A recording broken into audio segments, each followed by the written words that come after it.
Bihar news में स्वागत है आपका दोस्तों। मैं हूं आपके साथ महसर आलम और आप देख रहे हैं केडीबी लाइव। दोस्तों आज हो चुका है 15 अप्रैल 2025। तो आज बिहार की टॉप खबरें लेकर आए हैं आपके लिए। तो चले दोस्तों शुरू करते हैं आज बिहार की टॉप न्यूज। बिहार न्यूज में आज सबसे पहले बात करते हैं कि राष्ट्रीय जनता दल आरजेडी नेता तेजस्वी यादव 15 अप्रैल को कांग्रेस के राष्ट्रीय अध्यक्ष मल्लिकार्जुन खड़गे से मुलाकात करने वाले हैं। आरजेडी कांग्रेस नेताओं की मुलाकात को लेकर तमाम तरह के कयास लगाए जा रहे हैं। इस बीच आरजेडी सांसद मनोज झा ने मीडिया से बातचीत की तो उनसे पूछा कि बिहार में आपकी पार्टी गठबंधन में विधानसभा चुनाव लड़ रही है। कल तेजस्वी यादव की मल्लिकार्जुन खड़गे से मुलाकात होनी है तो किन रणनीतियों पर चर्चा होगी। इस पर उन्होंने कहा कि ये औपचारिक बैठक है। आरजेडी नेता ने आगे कहा कि कांग्रेस पार्टी के सहयोगियों पर नजर डाले तो आरजेडी अब तक की सबसे पुरानी सहयोगी रही है।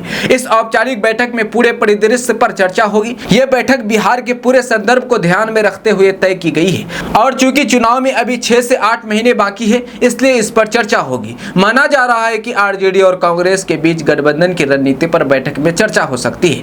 महागठबंधन में सीट शेयरिंग का क्या फॉर्मूला होगा, इसको लेकर तेजस्वी यादव मल्लिकार्जुन खड़गे से बातचीत करेंगे। इसके साथ ही गठबंधन में सीएम चेहरे को लेकर भी बैठक में फैसला हो सकता है।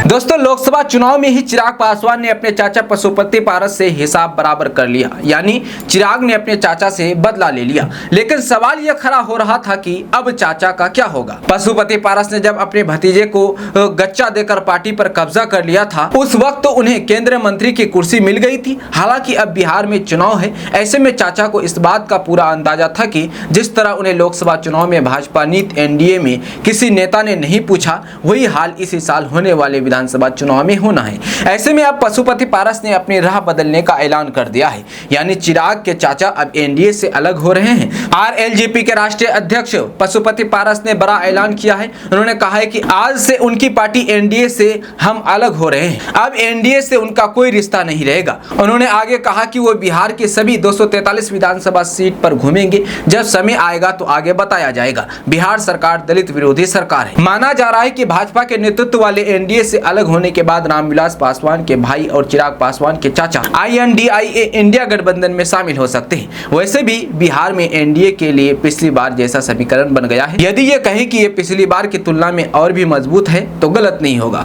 हालांकि लालू यादव कतई नहीं चाहेंगे कि पिछले विधानसभा चुनाव 2020 की तरह इस बार भी उनकी आरजेडी सबसे बड़ी पार्टी बनकर भी सरकार न बना पाए। ऐसे में लालू यादव निश्चित तौर पर पशुपति पारस को अपने खेमे में खींचने का प्रयास नहीं करेंगे। दोस्तों बिहार के बक्सर जिले के राजद के एक विधायक का वीडियो सोशल मीडिया पर तेजी से वायरल हो रहा है, जिसमें महिलाओं के बीच साड़ी का वितरण विधायक के हाथों किया जा रहा है। महिलाओं की संख्या अधिक दिख रही है, कतार में खड़ी होकर महिलाएं साड़ी ले रही है। इस बीच विधायक गुस्साए हुए भी दिख रहे हैं। महिलाओं को तेजी से आगे बढ़ने कई बार खुद हाथ से धकेल रहे हैं। इतना ही नहीं, एक महिला के सिर पर वो साड़ी से मार रही है। लोग इसकी आलोचना कर रहे हैं। ट्विटर यानी एक्स पर यूजर ने तंज कसते हुए लिखा, महिलाओं को माई बहन समान योजना के लिए धक्के मारकर तैयार करते हुए। दोस्तों बिहार के जमुई जिले से एक हैरान कर देने वाला मामला सामने आया है, जहां एक ही विद्यालय में पदस्थापित 3 शिक्षकों को एक ही दिन में सेवा से बर्खास्त कर दिया गया है। इन शिक्षकों को कभी अंदेशा भी नहीं था कि उनके साथ ऐसा कुछ हो सकता है। शिक्षा विभाग ने फर्जी दस्तावेजों के आधार पर नौकरी कर रहे इन तीनों शिक्षकों रविंद्र कुमार, रवि गोपाल कुमार और अनु कुमारी को सेवा से मुक्त कर दिया है। ये सभी शिक्षक जमुई जिले के बरहट प्रखंड के उत्क्रमित मध्य विद्यालय नगदेवा में कार्यरत थे। विभाग द्वारा जारी के आदेश पर उनके खिलाफ वेतन की वसूली रिकवरी का निर्देश भी दिया गया है। दरअसल वर्ष 2024 में इन शिक्षकों ने सक्षमता परीक्षा के लिए आवेदन किया था, जिसके दौरान उनके प्रमाण पत्रों को फर्जी पाया गया। इसके बाद सत्यापन के लिए इन्हें कई बार बुलाया गया, लेकिन लगातार अनुपस्थित रहे। 13 से 17 मई 2024 के बीच प्रमाण पत्र सत्यापन हेतु इन शिक्षकों को व्यक्तिगत रूप से उपस्थित होने के लिए कहा गया था। जब वे उपस्थित नहीं हुए तो उन्हें स्पष्टीकरण देने का भी अवसर दिया गया, फिर भी वे नहीं आए। दोस्तों प्रधानमंत्री नरेंद्र मोदी 24 अप्रैल को बिहार आ रहे हैं। पीएम के कार्यक्रम की तैयारी में केवल भारतीय जनता पार्टी ही नहीं बल्कि पूरा राष्ट्रीय जनतांत्रिक गठबंधन भी जुटा हुआ है। इसके साथ ही आगामी विधानसभा चुनाव में किसी तरह की कोई चूक न हो, इसके लिए एनडीए में एड़ी चोटी का जोर लगा रहा है। 2 दिन पहले ही पटना में एनडीए की बैठक हुई। अब सोमवार को दरभंगा में एनडीए का कार्यक्रम सम्मेलन दरभंगा के ललित नारायण मिथिल विश्वविद्यालय के जुबली हॉल में आयोजित किया गया है। इस सम्मेलन का उद्घाटन जदयू के कार्यकारी राष्ट्रीय अध्यक्ष संजय कुमार झा, केंद्रीय मंत्री ललन सिंह, बिहार सरकार के मंत्री नितिन नवीन, संजय सरावगी और समाज कल्याण मंत्री मदन सहनी ने किया है। इस दौरान एनडीए के सभी जिला अध्यक्षों ने सभी अतिथियों को पाग, चादर और माला पहनाकर स्वागत किया। एनडीए की तरफ से पूरे बिहार में आने वाले विधानसभा चुनाव के लिए कार्यकर्ताओं को एकजुट होकर चुनाव लड़ने और जीतने का मंत्र देने की टिप्स नेताओं पर दिए जा रहे हैं। दोस्तों, बिहार के शिक्षा विभाग ने 2206 शिक्षा सेवकों की नियुक्ति प्रक्रिया को तेज कर दिया है। राज्य के अपर मुख्य सचिव एस सिद्धार्थ ने सभी जिला शिक्षा पदाधिकारियों को सख्त निर्देश दिया है कि वे निर्धारित समय सीमा के भीतर इस चयन प्रक्रिया को पूरा करें। महादलित, दलित एवं अल्पसंख्यक छात्रवृत्ति योजना के तहत चयन प्रक्रिया राज्य की महादलित, दलित और अल्पसंख्यक अति पिछड़ा अचर अंचल योजना के तहत की जा रही है। इस योजना के तहत राज्य के विभिन्न जिलों में शिक्षा सेवकों की नियुक्ति की जा रही है ताकि शिक्षा का स्तर बेहतर हो और हर छात्र को समान अवसर मिले। शिक्षा विभाग ने पहले ही जिलों को वर्क कैलेंडर जारी किया था, लेकिन कुछ जिलों में सर्वेक्षण कार्य में देरी होने के कारण चयन प्रक्रिया में रुकावट आई। अब विभाग ने सभी जिलों को प्राथमिकता देते हुए निर्धारित समय सीमा के भीतर चयन प्रक्रिया को पूरा करने की निर्देश दिए हैं। शिक्षा विभाग ने स्पष्ट किया है कि जहां सर्वेक्षण पूरा हो चुका है वहां चयन की प्रक्रिया 15 जून 2025 तक पूरी कर ली जाएगी, जबकि जिन जिलों में सर्वेक्षण अधूरा है वहां यह प्रक्रिया 30 जून 2025 तक पूरी करनी होगी।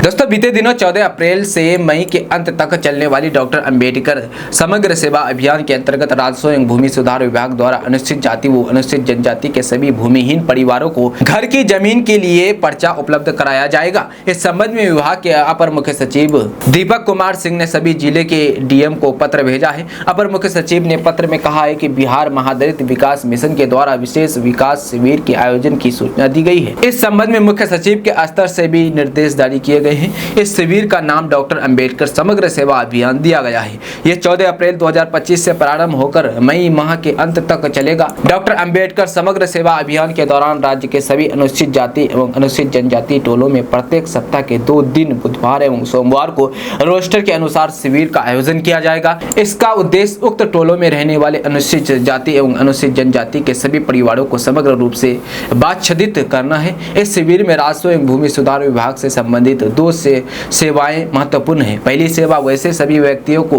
गृह स्थल का चर्चा उपलब्ध कराना है जिनके पास अपने आवास की जमीन नहीं है। दूसरी सेवा के तहत सरकार के किसी भी अभियान के तहत परिवार को पूर्व में अगर वो वास की जमीन प्राप्त हुई है और उस पर्चाधारी के जीवित नहीं रहने की स्थिति में उनके वंशजों के नाम दाखिल खारिज करना होगा। दोस्तों, हरियाणा के मुख्यमंत्री और वरिष्ठ बीजेपी नेता नायाब सिंह सैनी के इस खुलासे से कि बिहार में बीजेपी सम्राट चौधरी को सीएम बनाएगी, बिहार की सियासत में भूचाल आ गया है। जदयू के मुख्य प्रवक्ता नीरज कुमार सिंह ने साफ कहा है कि बिहार में 2025 से 30 फिर से नीतीश। आज जब इस बारे में पत्रकारों ने डिप्टी सीएम सम्राट चौधरी से पूछा कि क्या आपको भारतीय जनता पार्टी चुनाव के बाद बिहार में सीएम बनाने की तैयारी में है, हरियाणा के सीएम नायाब सिंह सैनी ने तो यही खुलासा किया है। यह सुनने के बाद सम्राट चौधरी खूब बोले। उन्होंने नीतीश कुमार का गुणगान करना शुरू कर दिया। कहा कि नीतीश कुमार ने बिहार को बदल कर रख दिया है। नीतीश कुमार के नेतृत्व में भारतीय जनता पार्टी और एनडीए बिहार में सरकार है और आगे भी नीतीश कुमार के नेतृत्व में ही सरकार बनेगी। सम्राट चौधरी ने कहा कि और 5 साल नीतीश कुमार को दीजिए, बिहार से जो पलायन हो रहा है वो रुक जाएगा। किसी को रोजगार के लिए बिहार से बाहर नहीं जाना पड़ेगा। सम्राट चौधरी ने आज नीतीश कुमार का खूब गुणगान तो किया, लेकिन आज वे कुछ ज्यादा ही फॉर्म में दिखे। सम्राट चौधरी ने बड़ा बयान देते हुए कहा कि मुख्यमंत्री नीतीश कुमार के नेतृत्व में एनडीए की सरकार चल रही है और आगे भी नीतीश कुमार के नेतृत्व में सरकार बनेगी। दोस्तों, राजद नेता तेजस्वी यादव ने सोमवार को बिहार में नीतीश कुमार के नेतृत्व वाली जदयू से कहा कि उसे हरियाणा के मुख्यमंत्री नायाब सिंह सैनी की उस टिप्पणी को गंभीरता से लेनी चाहिए जिसमें उन्होंने कथित तौर पर संकेत दिया था कि भाजपा उन्हें नीतीश को एक और कार्यकाल के लिए मुख्यमंत्री नहीं बनने देगी। सम्राट चौधरी के नेतृत्व में भाजपा जीतेगी। नीतीश कुमार बिहार के मुख्यमंत्री है और उनका दल भारतीय जनता पार्टी की अगुवाई करने वाली राष्ट्रीय जनतांत्रिक गठबंधन राजग में एक प्रमुख घटक चिंताजनक है। यादव ने वैशाली जिले में अपने विधानसभा क्षेत्र राघोपुर में मीडिया से बातचीत में ये टिप्पणी की, जहां उनसे रविवार को दिल्ली में एक समारोह में सैनी द्वारा की गई घूर टिप्पणी के बारे में पूछा गया था। सैनी बिहार के उप मुख्यमंत्री सम्राट चौधरी के साथ मंच साझा कर रहे थे। उनके भाषण का एक हिस्सा समाचार चैनलों पर दिखाया जा रहा है। सैनी को ये कहते हुए सुना जा सकता है कि हरियाणा में भाजपा को सत्ता में वापस लाने वाली हमारी विजय यात्रा बिहार में भी जारी रहनी चाहिए। मुझे यकीन है कि आगामी चुनावों में सम्राट चौधरी के नेतृत्व में भाजपा जीतेगी। इसी बयान को लेकर तेजस्वी यादव ने पलटवार किया है। दोस्तों, बिहार में मौसम ने एक बार फिर से करवट ले ली है। आपदा प्रबंधन विभाग ने राज्य के कई जिलों में तेज बारिश, वज्रपात, ओलावृष्टि और तेज हवाओं को लेकर रेड और ऑरेंज अलर्ट जारी किया है। आपदा प्रबंधन विभाग के रेड अलर्ट में कहा गया है कि नालंदा, नवादा, शेखपुरा, लखीसराय, जमुई, बांका, भागलपुर, मुंगेर और बेगूसराय जिलों में आज शाम तेज मेघ गर्जन, वज्रपात, ओलावृष्टि और मध्यम से भारी वर्षा की संभावना जताई गई है। साथ ही 40 से 50 किलोमीटर प्रति घंटा की रफ्तार से तेज हवाएं भी चलने की संभावना है। लोगों से अपील की गई है कि वे घर से बाहर ना निकले और सुरक्षित स्थानों पर रहें। वहीं सारण जिले के लिए ऑरेंज अलर्ट जारी किया गया है। इस क्षेत्र में भी मेघ गर्जन, तेज हवाएं और वर्षा की आशंका है। प्रशासन और आपदा प्रबंधन विभाग की ओर से लोगों से अपील की गई है कि वो मौसम को हल्के में ना ले और सतर्क रहें। ये देखिए, राजद के युवराज तेजस्वी यादव सत्तू खा रहे हैं, और वो भी कहां, अपने विधानसभा क्षेत्र में एक दलित के घर जाकर, अपने दलित वोटर के घर सत्तू खाकर तेजस्वी यादव बिहार के दलितों को एक बड़ा मैसेज देने की कोशिश कर रहे हैं। और वो मैसेज है कि तेजस्वी यादव दलितों के कितने हमदर्द हैं। लेकिन उनसे एक गलती हो गई है और इस गलती को जनता दल यूनाइटेड के दलित नेताओं ने पकड़ लिया है। अब जदयू के दलित नेता तेजस्वी यादव पर खूब तंज कस रहे हैं और उन्हें खूब सुना रहे हैं, जबकि राजद के दलित नेताओं से अपने युवराज तेजस्वी यादव का बचाव करते नहीं बन रहा है। जेडीयू के प्रवक्ता अरविंद निषाद ने तेजस्वी यादव से पूछा है कि तेजस्वी यादव जी, बड़ा अच्छा लगा आप एक दलित परिवार के घर सत्तू खाने गए, लेकिन अपने साथ सत्तू सानने के लिए आप मिनरल वाटर की बोतल क्यों ले गए? क्या दलित के घर का पानी आप नहीं पीना चाहते हैं? इसलिए दरअसल तेजस्वी यादव जब सत्तू सान रहे थे तब उन्हें मिनरल वाटर का इस्तेमाल सत्तू सानने के लिए, पानी पीने तक के लिए किया। तेजस्वी यादव राघोपुर के रामपुर पंचायत निवासी लगन देव दास के आवास पर आज सत्तू खाने गए थे। उनकी पार्टी ने इसका खूब प्रचार किया, लेकिन अब ये पूरा मामला उल्टा पड़ता दिख रहा है और राजद नेता बगले झांक कर रहे हैं। जेडीयू के प्रवक्ता अरविंद निषाद ने पूछा है कि तेजस्वी यादव अपने दलित के घर जाकर सत्तू का सेवन तो किया, लेकिन मिनरल वाटर के साथ। दलित के घर का पानी पीना मुनासिब नहीं समझा आपने। इतना ही नहीं, अपने दलितों के घर का बर्तन का इस्तेमाल सत्तू खाने के लिए नहीं किया, बल्कि पीतल और कांसा के बर्तन का इस्तेमाल किया। दोस्तों, बिहार के छपरा का स्वास्थ्य विभाग एक बार फिर से चर्चा का विषय बना हुआ है। हाल ही में सदर अस्पताल में एक मरीज की सीटी स्कैन रिपोर्ट ने सभी को चौंका दिया। 60 वर्षीय एक मरीज जो किडनी की समस्या से पीड़ित था, जब अस्पताल आया तो डॉक्टर ने उसकी सीटी स्कैन रिपोर्ट में गर्भाशय की स्थिति सामान्य पाई। ये रिपोर्ट 21 फरवरी 2023 को छपरा सदर अस्पताल के परिसर में स्थित कल्पना सीटी स्कैन सेंटर से तैयार की गई थी। रिपोर्ट के अंतिम पृष्ठ पर गर्भाशय के बारे में उल्लेख किया गया था। आमतौर पर गर्भाशय केवल महिलाओं में पाया जाता है, जो प्रजनन प्रणाली का एक महत्वपूर्ण हिस्सा है। पुरुषों में इस अंग का होना अत्यंत दुर्लभ है। इस मरीज का नाम भदई मियां है, जो 85 वर्ष के हैं और दाऊदपुर थाना क्षेत्र के बनवार गांव के निवासी है। उन्हें किडनी की समस्या के कारण अस्पताल में भर्ती कराया गया था। सदर अस्पताल के medical officer doctor Santosh Kumar ने बताया है कि ये गर्भाशय का उल्लेख एक मानवीय भूल है। दोस्तों, बिहार में जमीन सर्वे का काम दिसंबर 2026 तक पूरा करने का लक्ष्य निर्धारित किया गया है। इसके तहत रैयतों के द्वारा प्रपत्र 2 में 100 घोषणा और प्रपत्र 3 में वंशावली से संबंधित सूचना अपलोड या जमा करने की अंतिम तिथि 31 मार्च निर्धारित की गई थी। विभाग के मंत्री संजय सरावगी ने एक निजी चैनल को बयान दिया है कि सर्वे के तहत प्रपत्र 2 और 3 को अपलोड करने की अंतिम तिथि को कुछ दिनों के लिए आगे बढ़ा दिया है। तारीख को कब तक बढ़ाया गया है, इसे लेकर उन्होंने किसी प्रकार इसकी कोई जानकारी फिलहाल नहीं दी। हालांकि बाजार में अफवाहों का बाजार गर्म है कि 15 अप्रैल अंतिम तिथि है, इसे लेकर रैयतों में अफरा तफरी का माहौल बना हुआ है। अधिकांश रैयत अभी भी अपना दावा अपलोड नहीं कर पाए हैं। बताया जा रहा है कि जिले में जमाबंदी के आधार पर 65% रैयत ही अभी तक कागज अपलोड कर पाए हैं। वहीं रैयतों का कहना है कि अभी भी अभिलेखगार में जमीन संबंधित कई दस्तावेज नहीं मिल पा रहे हैं, जिसके कारण रैयत परेशान है। वैसे मंत्री ने कहा कि रैयत के पास जितने कामकाज उपलब्ध हैं उसी के आधार पर ब्यौरा अपलोड करें। इससे जमीन के मालिकों की टेंशन काफी हद तक कम होगी। बताया है कि राजस्व एवं भूमि सुधार विभाग जमीन विवाद को समाप्त कराने की तैयारी में है। दोस्तों, बिहार की राजनीति में कांग्रेस के भीतर कन्हैया कुमार का दबदबा जितना हालिया दिनों में दिखा है, वो चुनाव के पहले ही टाइम फिक्स होता भी दिखाई पड़ सकता है। ऐसा इसलिए कि महागठबंधन में तेजस्वी यादव मुख्यमंत्री पद की दावेदारी ठोक चुके हैं, जबकि दबे स्वर कांग्रेस में कन्हैया कुमार को मुख्यमंत्री के चेहरे के तौर पर आगे रखने की आवाज उठ रही थी। खैर, इस पूरे घटनाक्रम में अब कांग्रेस और तेजस्वी यादव की राजद एक मंच पर बैठने वाली है, जहां गठबंधन के साथ सीट बंटवारे की बात होनी है। इससे स्पष्ट है कि महागठबंधन में दोनों पार्टियां चुनाव लड़ती है तो मुख्यमंत्री उम्मीदवार के तौर पर तेजस्वी यादव बाजी मार जाएंगे और कन्हैया कुमार के सीएम बनने की अंदरूनी इच्छा सिर्फ इच्छा ही रह जाएगी। बिहार में कांग्रेस दूसरे की नाव में बैठकर ही सियासत करती रही है। ऐसा इसलिए कि राज्य में न पार्टी का मजबूत वोट बैंक है और न ऐसा चेहरा है जो नीतीश कुमार, तेजस्वी यादव और तमाम बिहार बीजेपी के नेताओं को टक्कर दे सकता है। कुल मिलाकर कांग्रेस बिहार में राजद के सहारे ही अपनी राजनीति करती रही है। यह जरूर है कि राहुल गांधी के करीबी कन्हैया कुमार को कांग्रेस पार्टी के चेहरे के तौर पर स्थापित कर रही है। हाल ही में राहुल गांधी ने कन्हैया कुमार के लिए बेगूसराय में यात्रा निकाली तो सचिन पायलट जैसे नेताओं को भी बिहार में कन्हैया कुमार के लिए उतारा गया। इधर अब कांग्रेस बिहार में राजद के साथ गठबंधन पर सहमति जताने के लिए बैठक करने वाली है।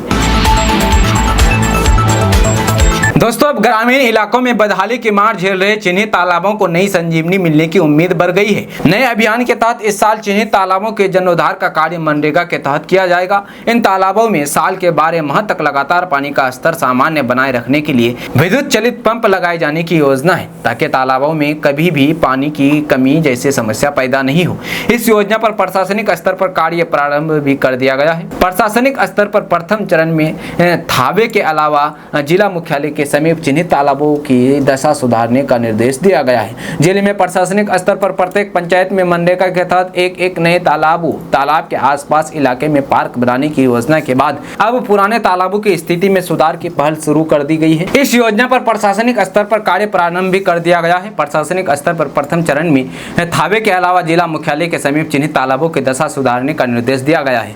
जिले में प्रशासनिक स्तर पर प्रत्येक पंचायत में मनरेगा के तहत एक नए तालाब के आसपास के इलाके में पार्क बनाने की योजना के बाद अब पुराने तालाबों की स्थिति में सुधार की पहल शुरू कर दी गई है। इसके तहत पुराने तालाबों को चिन्हित कर उसका जीर्णोद्धार करने की बृहद कार्य योजना तैयार की गई है। इस योजना के तहत सबसे पहले तालाब को गहरा कर उसके चारों ओर ऊंचा मिट्टी का बांध बनाया जाएगा। इसके अलावा तालाब की सफाई को लेकर अन्य इंतजाम भी किए जाएंगे। इन तालाबों की देखरेख की जिम्मेदारी भी एक कमेटी को दी जाएगी।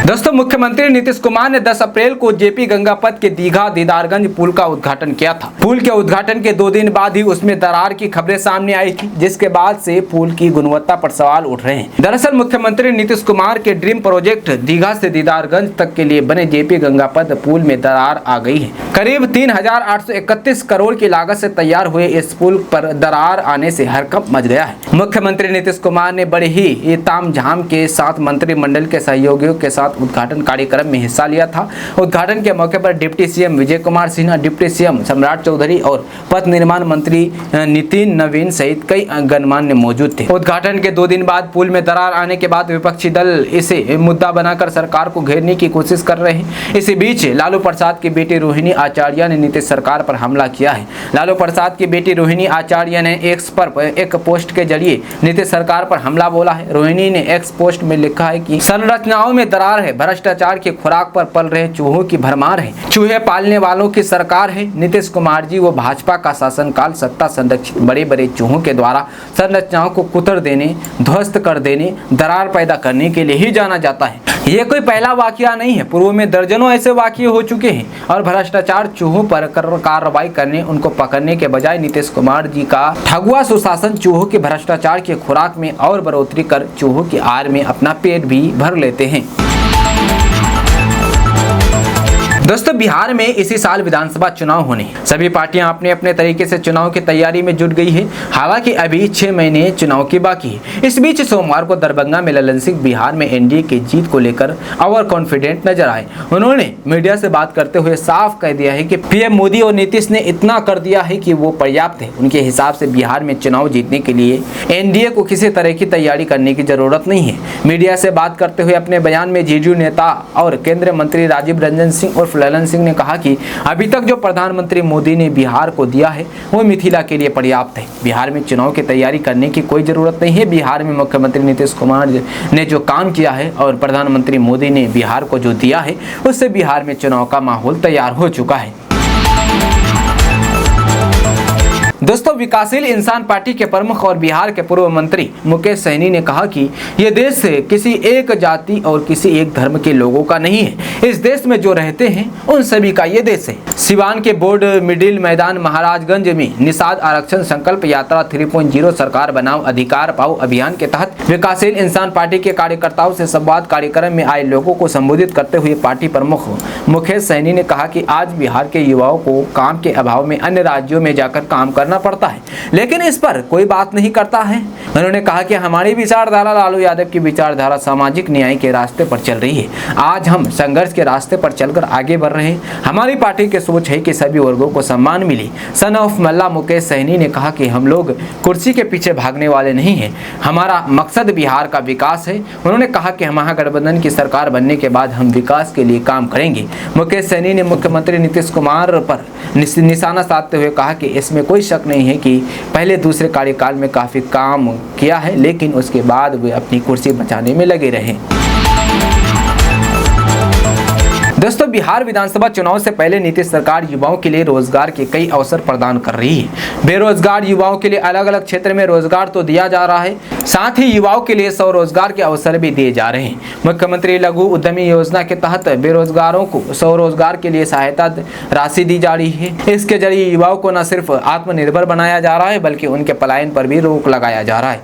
इस उद्देश्य पर सरकार लगातार प्रयासरत है। इसी बीच में एक बार फिर बिहार के इस जिले में 1225 नए उद्योग लगेंगे। दरअसल बिहार सरकार की मुख्यमंत्री लघु उद्यमी योजना के तहत वित्त वर्ष 2024-25 के लिए भोजपुर जिले में कुल 1225 लाभुकों का चयन किया गया है। यानी जिले में जल्द ही 1225 नए छोटे उद्योग स्थापित होंगे, जिससे न केवल स्थानीय स्तर पर रोजगार के अवसर बढ़ेंगे बल्कि आर्थिक विकास को भी मजबूती मिलेगी। सभी चयनित लाभुकों को नीतीश सरकार के द्वारा 2 लाख रुपए तक की आर्थिक सहायता दी जाएगी ताकि वो अपना उद्योग स्थापित कर सके। यह सहायता 3 किस्तों में दी जाएगी। योजना का मुख्य उद्देश्य ऐसे युवाओं को आर्थिक रूप से सक्षम बनाना है जिनकी मासिक आय 6000 रुपए से कम है और जो 18 से 50 वर्ष के आयु सीमा में है। इस बार सबसे अधिक प्रोजेक्ट रेडीमेड गारमेंट्स और आईटी क्षेत्र से जुड़े हुए हैं। इसके अलावा बड़ीगिरी, ब्यूटी पार्लर, आटा बेसन निर्माण, पापड़ उत्पादन, मोबाइल चार्जर रिपेयरिंग, अचार मुरब्बा निर्माण जैसे घरेलू और तकनीकी उद्योगों के लिए भी प्रस्ताव मंजूर किए गए हैं।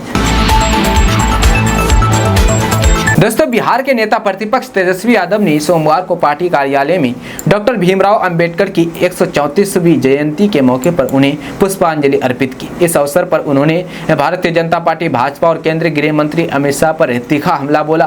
तेजस्वी यादव ने कहा कि भाजपा के लोग संविधान विरोधी है। तेजस्वी यादव ने कहा कि बाबा साहेब ने संविधान बनाने का काम किया। राष्ट्रीय जनता दल और महागठबंधन बाबा साहेब की विचारधारा पर चलती है। राजद के सारे नेता एकजुट होकर बाबा साहेब के दिखाए गए रास्ते पर चलते हैं। इस दौरान तेजस्वी यादव ने भाजपा को सख्त चेतावनी भी दी है। उन्होंने कहा है कि हम खड़े हैं और संविधान को हाथ लगाकर तो दिखाइए। तेजस्वी यादव ने बीजेपी पर हमला बोलते हुए कहा कि भाजपा गोडसे की सोच पर चलती है। ये लोग अंबेडकर जी का विरोध करते हैं। भाजपा के लोग संविधान को नहीं मानते हैं। उन्होंने कहा कि बाबा साहेब में इतनी ताकत है कि भाजपा के लोग आज ना चाहते हुए भी उनकी जयंती मना रहे हैं। सदन में गृह मंत्री अमित शाह ने जो बयान दिया था उस समय उनके दिल की बात जुबान पर आ गई। तेजस्वी यादव ने कहा कि जदयू, बीजेपी या बिहार में जो भी एनडीए गठबंधन में है वो सब बाबा साहेब के विचारधारा के विपरीत काम करते हैं। दोस्तों, केंद्रीय खाद्य प्रसंस्करण उद्योग मंत्री चिराग पासवान ने शनिवार 12 अप्रैल को बिहार सरकार से बिजली, ओलावृष्टि और बेमौसम बारिश से हुई भारी फसल क्षति को राज्य आपदा घोषित करने का आग्रह किया है। उन्होंने कई जिलों में प्रभावित किसानों को पर्याप्त मुआवजा देने की भी मांग की है। बिहार के मुख्यमंत्री नीतीश कुमार को लिखे पत्र में लोक जनशक्ति पार्टी रामविलास के प्रमुख चिराग पासवान ने लिखा है कि पिछले 2 दिनों में बेमौसम बारिश और ओलावृष्टि ने राज्य के कई जिलों में गेहूं और अन्य फसलों को काफी नुकसान पहुंचाया है, जिससे किसान परेशान हैं। इस घटना को राज्य आपदा घोषित किया जाना चाहिए और फसलों का हुए नुकसान का आकलन करने के लिए सर्वेक्षण किया जाना चाहिए। उन्होंने इस बात पर जोर दिया है कि जिन किसानों को नुकसान हुआ है उन्हें पर्याप्त और तुरंत मुआवजा दिया जाना चाहिए। रिपोर्ट के अनुसार राज्य में पिछले 3 दिनों में बिजली गिरने और आंधी तूफान में 80 से अधिक लोगों की जान चली गई है। इन मौसमी घटनाओं ने फसलों और घरों को भी व्यापक नुकसान पहुंचाया है। नालंदा जिले में सबसे अधिक 23 जान गई है। अपने पत्र में पासवान ने कहा कि सरकार को प्रभावित किसानों के लिए तत्काल राहत उपायों की भी घोषणा करनी चाहिए। राज्य सरकार को उनके कृषि ऋणों पर भी ब्याज दरों को कम करना चाहिए और उन्हें अपने ऋण चुकाने के लिए अतिरिक्त समय देना चाहिए। सरकार को प्रभावित किसानों को कम लागत पर कीटनाशक भी उपलब्ध कराना चाहिए। इसके अलावा प्रभावित क्षेत्रों में किसानों के लिए राहत शिविर खोले जानी चाहिए। दोस्तों, नीतीश सरकार ने आज 4 वरिष्ठ आईएएस अधिकारियों का तबादला और 1 को अतिरिक्त प्रभार दिया है। स्थानांतरित होने वाले आईएएस अधिकारियों में 4 में 3 महिला अफसर हैं।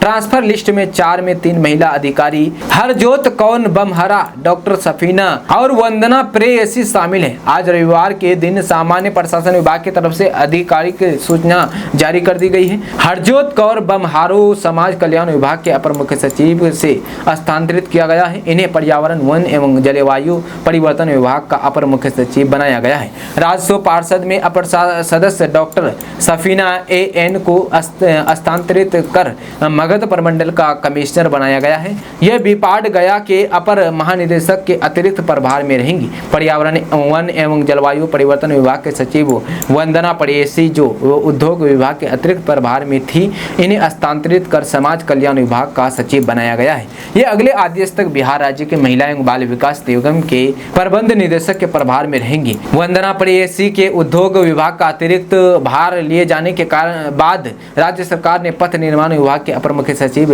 मिहिर कुमार सिंह को उद्योग विभाग के अपर मुख्य सचिव का अतिरिक्त प्रभार दिया है। वहीं मगध प्रमंडल के कमिश्नर प्रेम सिंह मीना को स्थानांतरित कर राज्यसभा पार्षद में अपर सदस्य बनाया गया है। दोस्तों, बिहार में सरकारी नौकरी का क्रेज कितना है ये तो सभी जानते हैं। बिहार के छात्रों वर्षों तक तैयारी करके सरकारी नौकरी हासिल करने के लिए मेहनत करते रहते हैं, लेकिन इसी बिहार से बोर्ड एग्जाम में नकल करने और कराने की तस्वीरें भी सामने आती हैं। पेपर लीक की घटनाएं भी होती है, लेकिन बिहार में एक ऐसा मामला उजागर हुआ है जिसने सभी को चौंका दिया है। यहाँ 2 ममेरे फफेरे भाइयों की कारीगरी से बिहार शर्मसार है। दरअसल ये दोनों भाई अब रिटायर हो चुके हैं। दोनों ने 41 साल तक राज्य और देश की सेवा की। रिटायर होने के बाद जब पेंशन लेने की बारी आई तो उनकी इस कारीगरी का पता चला। दोनों के फ्रॉड की ये कहानी बड़ी ही रोचक। मीडिया ने इस कहानी को विस्तार से बताया है। तो कहानी इस प्रकार है कि ये दोनों भाई बिहार पुलिस में काम करते थे। 41 साल सेवा के बाद रिटायर हुए। दोनों के नाम एक ही, दोनों का पता भी एक ही, दोनों की जन्म तिथि और शारीरिक माप भी एक ही है। यहाँ तक कि दोनों की पिता का नाम और पैन कार्ड भी एक ही है। कुछ अलग था तो दोनों की पोस्टिंग। जी हाँ, दोनों 4 दशक तक अलग अलग जिले में नौकरी करते रहे। जाहिर सी बात है कि दोनों में किसी एक ने तो पुलिस विभाग को धोखा देकर 4 दशक तक सरकारी नौकरी की है। इतने वर्ष नौकरी के बाद दरोगा के पद से रिटायर भी हो गए। धोखाधड़ी से सिपाही के पद पर बहाल होने का ये मामला आर्थिक अपराध इकाई EOU ने दर्ज किया है। इस पूरे मामले का खुलासा तब हुआ जब दूसरे भाई ने पेंशन के लिए सिविल कोषागार में दस्तावेज जमा कराए। एक भाई रोहतास कोषागार से पहले ही पेंशन ले रहा था। EOU अब मामले से जुड़े जालसाजों और सरकारी कर्मियों की पहचान में जुटा है। कहानी रोहतास के विक्रमा सिंह और शिविर के विक्रमा सिंह की है। किशनगंज में वक्फ संशोधन कानून को लेकर महागठबंधन अब आर पार की लड़ाई के मूड में है। 20 अप्रैल को किशनगंज में जनसभा का ऐलान कर दिया है। किशनगंज में प्रेस कॉन्फ्रेंस के दौरान सांसद डॉक्टर जावेद आजाद ने केंद्र सरकार पर जमकर हमला बोला।